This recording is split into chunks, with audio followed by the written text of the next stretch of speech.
Get a better broadcast, podcast and video voice. I'm Peter Stewart. So we're walking down our rogues gallery of poor intonated readers, people who can't lift words off the page correctly. Yesterday we looked at the sing-song reader, and go back and listen to that podcast if you didn't hear it yesterday, with illustrations of what a sing-song reader sounds like. Today, let me introduce you to the next picture we have on the left-hand side of our rogues gallery. Ladies and gentlemen, I'd like you to draw your attention to the news channel read. Yeah, not particularly for any specific station, but you hear this kind of news channel read in stations around the world and up and down the dial. And it's the style of intonation in which every story is read in a similar style. It takes its name from the 24-hour news style, where presenters, to be fair to them, don't have time to read news stories off air before they do on air. They kind of get into a bit of a reading rut, a muscle memory delivery that's got the same pattern and intonation, rise and fall.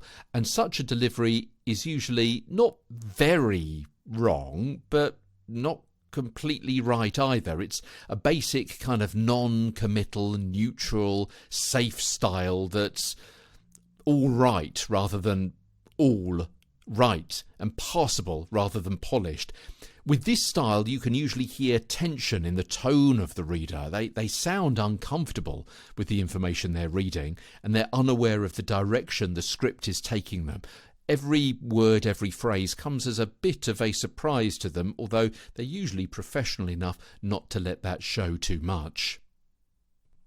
For example, here's an example of a news channel read, and as I say, it's a little bit flat.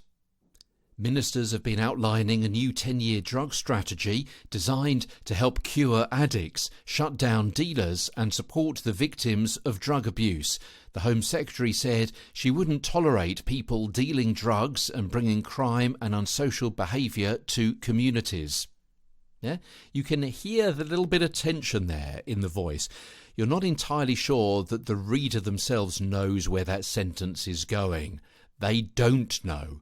That news has just perhaps appeared on a screen or a piece of paper that's just been given to them. Yeah, it's not very reassuring. So that, ladies and gentlemen, is the news channel read. I'm back tomorrow as we continue down our rogues gallery with more intonational disasters that you could be listening out for on a radio or TV station near you, as Get a Better broadcast, podcast and video voice continues. I'm Peter Stewart from London. Ba-ba